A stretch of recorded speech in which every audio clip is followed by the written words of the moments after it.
जय हिंद दोस्तों, आप सभी का स्वागत है हमारे चैनल पे। स्वागत कुछ नहीं है। अरे भैया कम से कम स्वागत तो कर लेने दीजिए, रिलाई तो फिर चलते सीरियस रहेगा। टॉपिक पे बात होने वाला है। जय हिंद दोस्तों, आप सभी का स्वागत है हमारे चैनल पे। आज हम बात करने वाले हैं जो बिहार में जो बाढ़ का स्थिति हमेशा बना रहता है, उसके लिए जिम्मेदार आखिरकार है कौन? या बिहार की जनता जिम्मेदार है या बिहार के नीतीश कुमार माननीय जो मुख्यमंत्री हैं, जो हर बार शपथ लेते रहते हैं। चलिए हम बात करते हैं प्रवीण जी से कि इसके असली जिम्मेदार आखिरकार है कौन।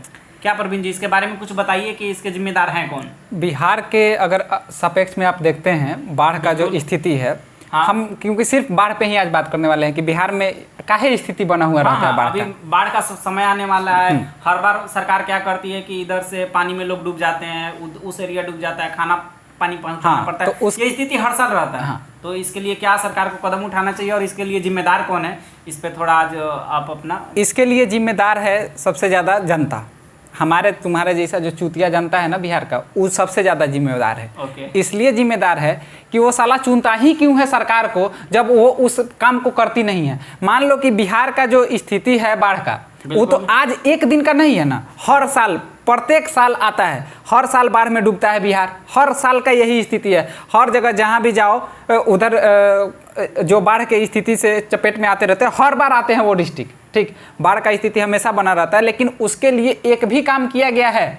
आप बाढ़ को रोकने के लिए कुछ किए हैं ठोस काम? आप बताइए कि बिहार जब से राज्य बना हुआ है उसके बाद से बाढ़ का स्थिति ऐसा ही है और वो स्थिति आज तक है। मतलब एक समस्या, एक ऐसा समस्या जो बिहार में हर बार होता है, लेकिन उस पर एक बार भी काम नहीं किया गया। आप सोच सकते हैं कि जो भी सत्ता में रहा है पार्टी, हम किसी पार्टी की, एक पार्टी की बात नहीं कर रहे हैं, चाहे जो भी मुख्यमंत्री रहा हो, वो इस समस्या को सुलझाने के लिए एक भी कोई अच्छा प्रयास किया है? क्या आपको लगता है कि किसी ने भी प्रयास किया हो, एक भी कदम प्रयास किया हो? नहीं किया हुआ है, लेकिन आपने अभी जनता को जस्टिस का जिम्मेदार ठहराया कि इसके लिए सबसे बड़ा जिम्मेदार जनता है। तो क्या जनता किसे चयन करेगी? जनता के पास तो कुछ ही ऑप्शन है, सीमित ऑप्शन है। जनता के पास ऑप्शन ये है कि जब जाता है ना नेता आपके पास, आप तो प्रॉमिस करवा सकते हैं ना कि हाँ आप हमारे बाढ़ से हमको बचाने के लिए आप क्या करने वाले हैं। उस समय जब जाता है तो उस समय कुटाई कीजिए साले का। नेता तो जन्म ही लेते हैं प्रॉमिस करने के लिए, तोड़ने के लिए। तोड़ने के लिए जब टूटता है ना तो कुटाई कीजिए ना। आप हर साल मान लीजिए आप हम बिहार से हैं, ठीक, हमारा घर अगर हर बार बिहार बाढ़ में दह जा रहा है तो हमारा फर्ज बनता है ना कि अगर हमारा घर दह सकता है तो हम तुमको तो जवाब देंगे ना भाई। तुम आया था पिछले बार, वादा करके गया था, तो हम तुम्हारा कुछ तो उपाय करेंगे। आप एक व्यक्ति का नहीं ना है बात, ये बात है पूरे समाज का, पूरे एक डिस्ट्रिक्ट का, पूरे एक बिहार राज्य का बात है कि हर आप उत्तर बिहार में ले लीजिए तो सब जगह बाढ़ ही हर जगह बाढ़ का स्थिति बना रहता है। कुछ स्थिति को हम लोग तो बाढ़ में नहीं आते हैं, लेकिन हम बाढ़ की स्थिति को भली भांति जान रहे हैं। हम लोगों को समस्याओं को समझते हैं कि किस तरह से उन लोगों का व्यवस्था होता है, किस तरह से वो लोग अपने आप को परेशान हो जाते हैं उस समय जब बाढ़ का स्थिति रहता है। तो आप सोचिए कि किसी का अपना घर, चाहे वो फूस का ही काहे नहीं हो, उसको महल का घर नहीं चाहिए, लेकिन उसका जो फूस का घर है ना, उसको वैसा ही घर चाहिए हमेशा के लिए। उसके घर में कोई तोड़ फोड़ नहीं हो, कोई किसी तरह का खामियां, कुछ परेशानियां ना झेलना पड़े।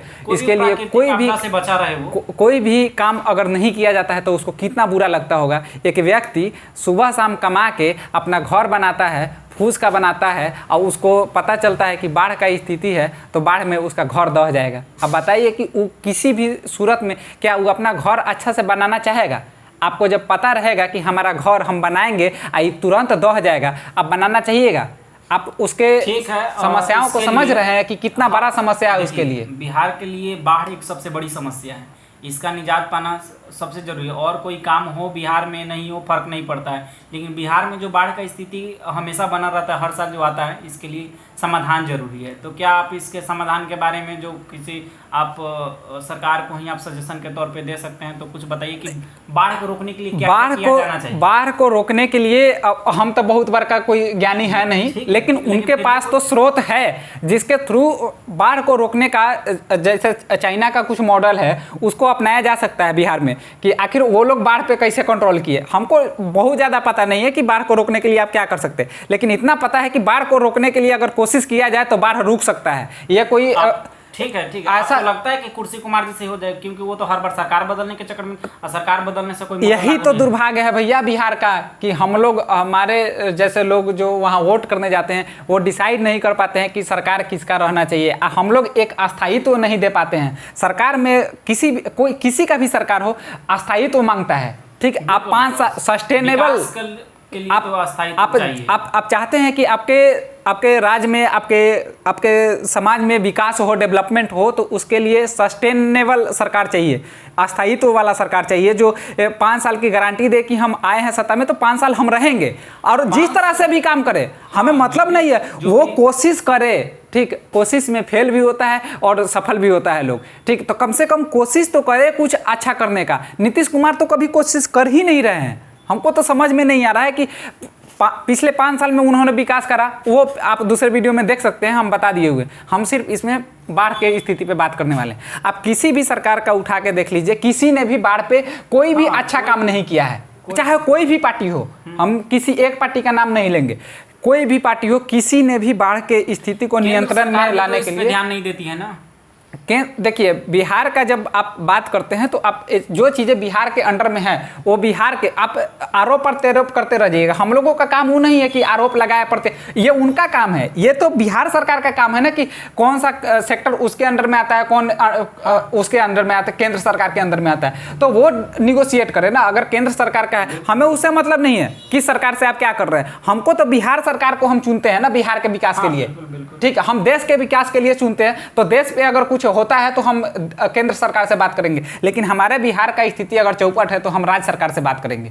हम आपको वोट करे हैं बिहार को आगे ले जाने के लिए, हम आपको वोट करे हैं कि हमारे बिहार में जो बाढ़ का स्थिति है उसको सही कीजिए, तो हम आप ही से क्वेश्चन पूछेंगे। भैया ये वीडियो देख रहे हैं उनके लिए सजेशन दीजिए, और आप वीडियो जब देख रहे हैं ना, तो आप वीडियो को देखिए और इसको समझने का कोशिश कीजिए कि कितना बड़ा आफत आता होगा उस व्यक्ति पे जिसका घर लूट जाता है, बाढ़ में डूब जाता है। हर साल उसको एक नया घर बनाना पड़ता है। आप सोच के देखिए कि आपका सारा कुछ आपका ख़त्म हो जाता है, आपके घर का राशन पानी, आप एक बदतर मतलब भिखारी जैसा आप जीवन जीने के लिए मजबूर हो जाते हैं, और आपके पास सब कुछ होते हुए। ठीक, ऐसा नहीं है कि आपका वही ध्येय है भीख मांगना, लेकिन आपके पास आपका जो भी सामान है वो बाढ़ में दह जाता है। ठीक, कितना दुखदाई होता होगा, आप इस बात को समझिए। ठीक है, और इसी तरह से हम वीडियो बनाते रहेंगे, और ये जो वीडियो हुआ है ना, लोगों को बताइए, शेयर कीजिए, दिखाइए उनको कि हम लोग क्या कह रहे हैं और लोगों को क्या करना चाहिए। ठीक, आप लोग जब जागरूक नहीं होइएगा ना तो हम लोग कुछ नहीं कर सकते हैं, कोई कुछ नहीं कर सकता है। ठीक, आप लोग ऐसे ही लूटते रहिएगा, आप लोगों का घर ऐसे ही डूबते रहेगा। आप लोग जागिए, हम बिहार के विकास के लिए हम लोग निरंतर प्रयास करेंगे। फिर आपको मिलते हैं दोस्तों अगले वीडियो में। जय हिंद।